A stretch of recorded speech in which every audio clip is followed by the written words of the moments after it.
Welcome back to Daft Twang. I'm Dave. Day 12. We got a 2-chord jam going here using the loop pedal. Hopefully you've got something like that going on at this point. You've got a looper, or you've figured out some way to use your phone or somebody else's phone or some device in the house to make a recording and then play back over it.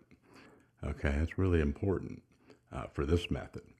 And we're not going to be talking about, a lot of what notes to play and theory and stuff here. Now we're dealing with like what to do with the notes. Okay, so this business today is the things that it would be good to know and have some practice of, some working knowledge of, would be minor pentatonic, major pentatonic, flat 7 arpeggios, and maybe Mixolydian. Okay, so but check it out. Don't it's not like, if you're playing along and hanging in there and it's fun and it sounds cool, it's all good, right?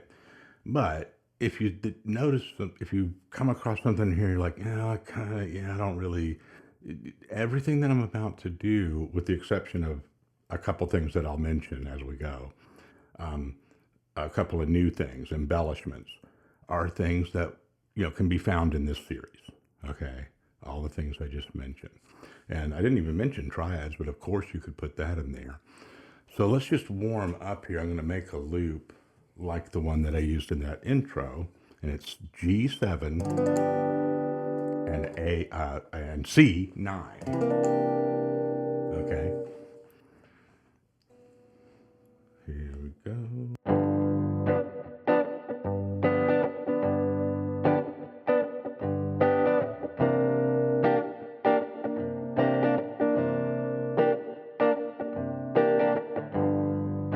We'll see how that turned out. Sometimes I don't have shoes on. Sometimes when I click that thing, I don't get a good groove or whatever. So we'll see.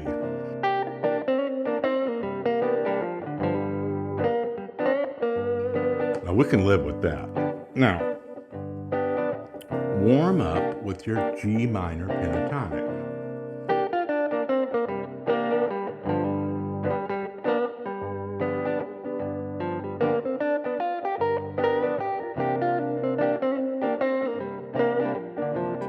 We'll talk about that little doodah in just a second.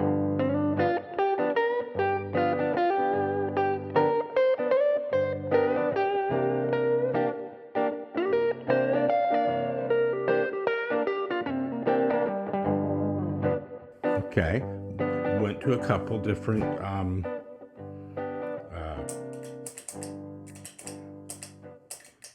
boy, without shoes, that's kind of a pain. I'll put my Crocs or something on like next time. Half the time it's not clicking off. So, minor pentatonic. Of course, here's that familiar shape.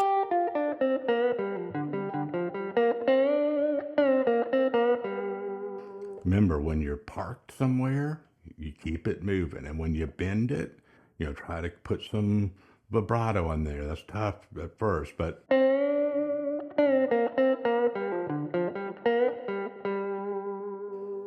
okay. And, just real quick about the bending, there's the mechanical practice of it, which is like having like a target note for a pitch, for a full bend. Like,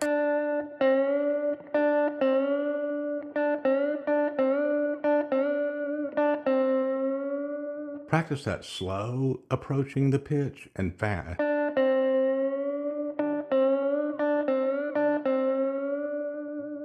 And when you get it up there to the pitch, see if you can put a little vibrato on it. Don't do this all day, because then your hand will hurt and you won't be having fun, and then it's all ruined. Right? And there's no point at all. But do this a little bit each day. See the different ways that you can get the target pitch in your ear.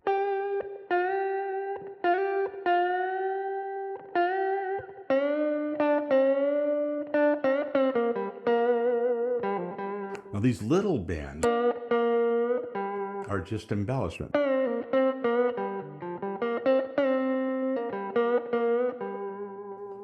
Okay, I like to pull that one down a lot. You can do it up.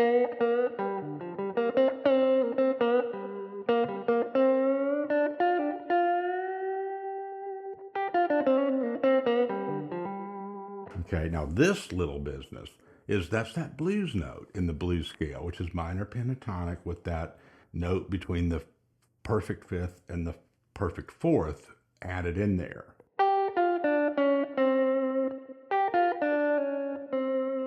That's a nice little thing to remind yourself of right there. You can slide that down.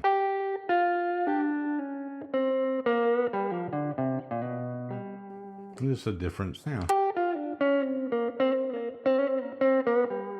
Didn't execute that very well, did I?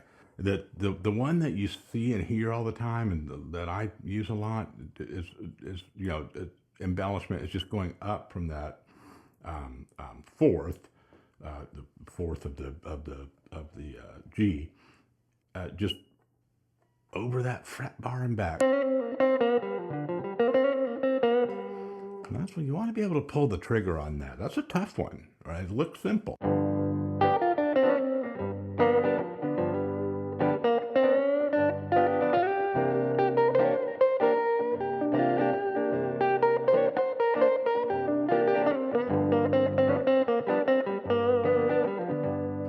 See, that's just that same old.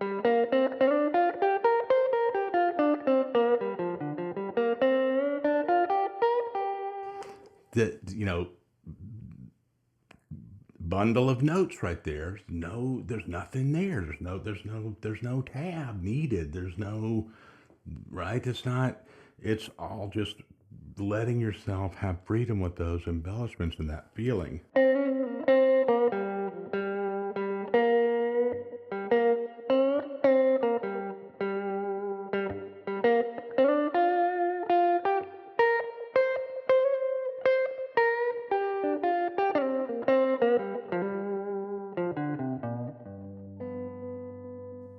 Okay, turn the looper off and go off to the side like that and just cut yourself a path, and just do whatever you want, right? Really embrace that free space, okay?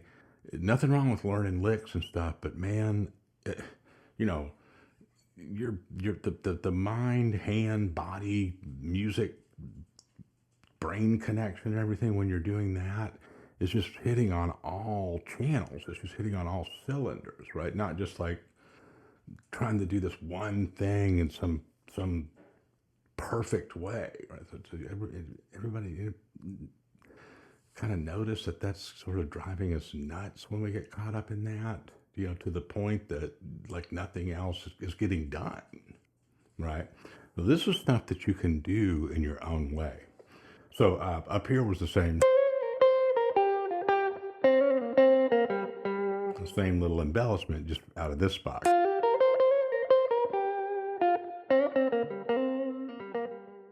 Okay, now let's put some flat 7 arpeggios in there. So for the G,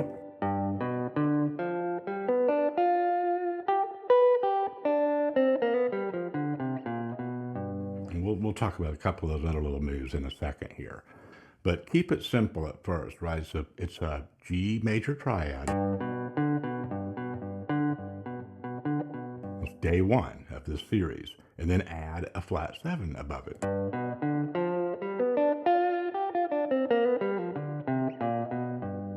If you're looking for a diagram, you don't need it. Even if you're just learning this for the first time, but you can play a triad, then you're 75% there.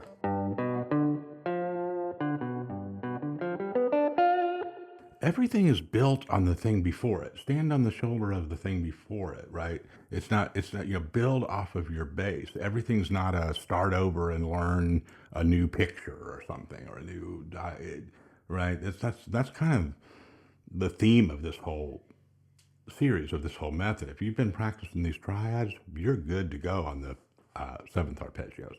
And then for the C, you just got to take the time to sit and do it, work it out. You could also just come up here and do the same shape we did for the G.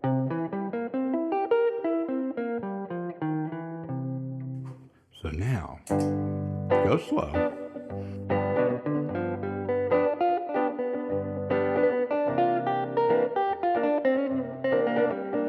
It doesn't matter how fast or slow you go.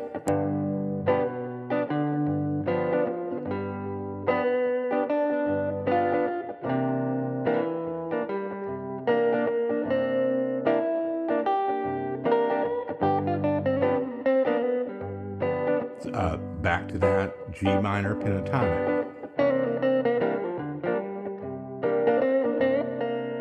Here's a nice little routine. Arpeggio for the G, and minor pentatonic, G minor pentatonic, blues scale for the C.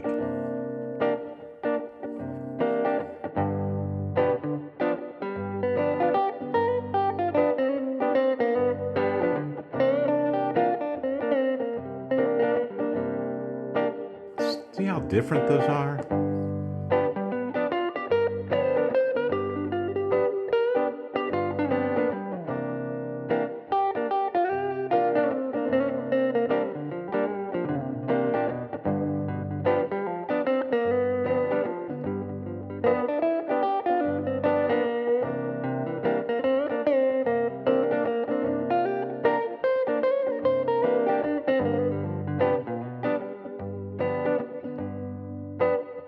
Okay, so now this is really going to be kind of where we're going to zone in here for a second. Turn that looper off. Check this out. So we start on the G with an arpeggio.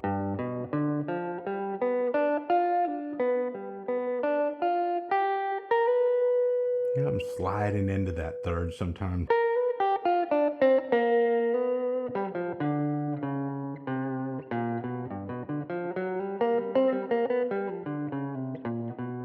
And sometimes I'm playing some chromatic notes in between some of these 2 fret spans within that blues scale. Don't get confused with all that when you see a lot of those chromatic notes, because sometimes it's an embellishment of sliding into the third, and sometimes it's just a passing.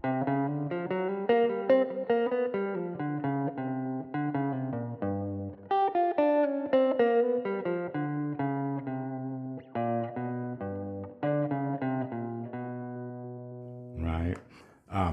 So let's slow this one down. Here's the one that I think you really want at first, that you really want to get.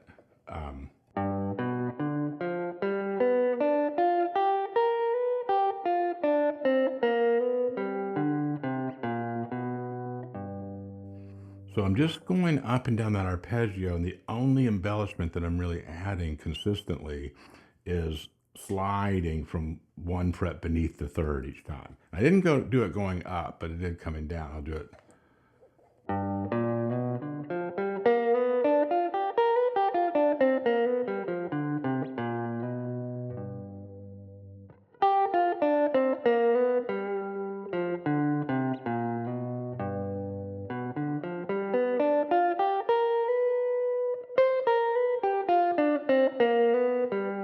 There's a nice one.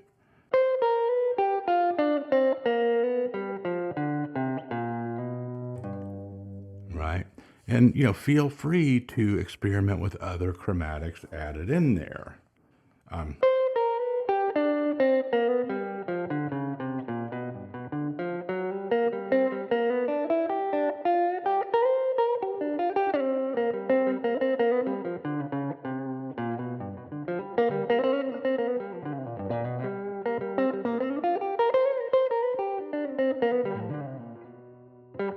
Right. So I tried to kind of cram a bunch of them in there that last time, and you know, it's experimentation. I kind of went past where it did the number of them that I normally do, right? But I was, you know, doing what I was asking you to do. Like, I'm just going to experiment with it, right? So don't mean to do that real fast, but don't try to copy all of that, right? Maybe copy this one.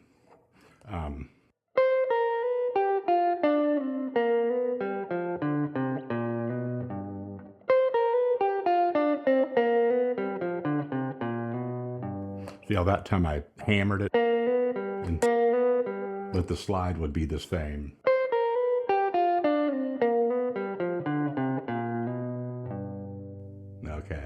And then don't forget that routine about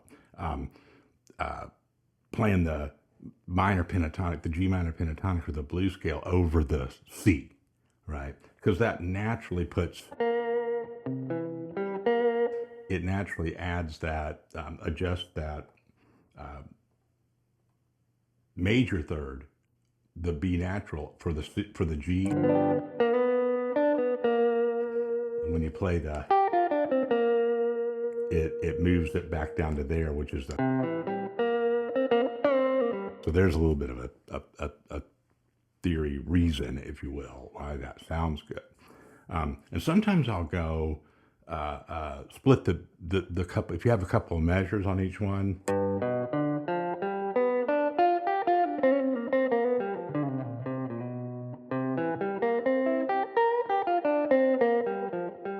I'll play like an arpeggio going up for that C, and then the G minor blues scale going down.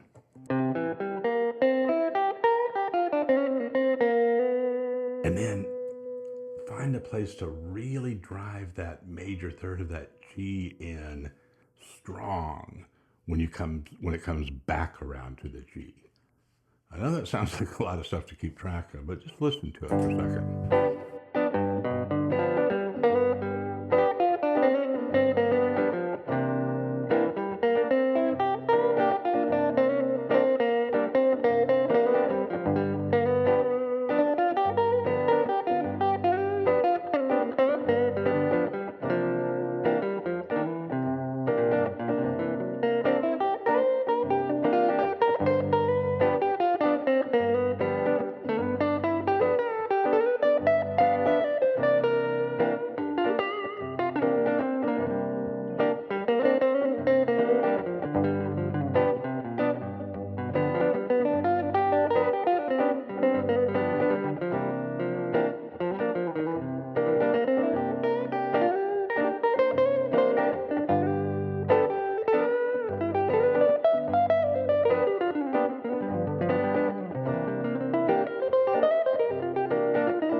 Okay, not my cleanest work ever right there, but we're practicing, right?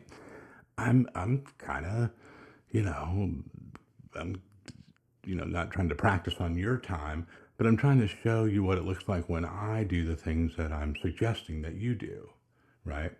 And the cool part about this is it's all going to be totally different for all of us, right? Even though we're using the same ideas and basic note groups of notes and things, right? Isn't that cool? It's just it's so there's just no limit to like how many things can happen, even in just one day. But get, I don't want to use some cliche, free your mind cliche or something, whatever. But I mean, let's face it, that's half the battle of this whole thing. It really is. So not going to, carry on about that. But since we're getting close to the end of this series, that's what it all comes down to, man. Let it happen. Okay, get in there and don't judge it, right? Don't try to be like everybody else. Just do your work and good stuff will happen. And when it does, give yourself credit. See you back here soon. Let me know how this goes.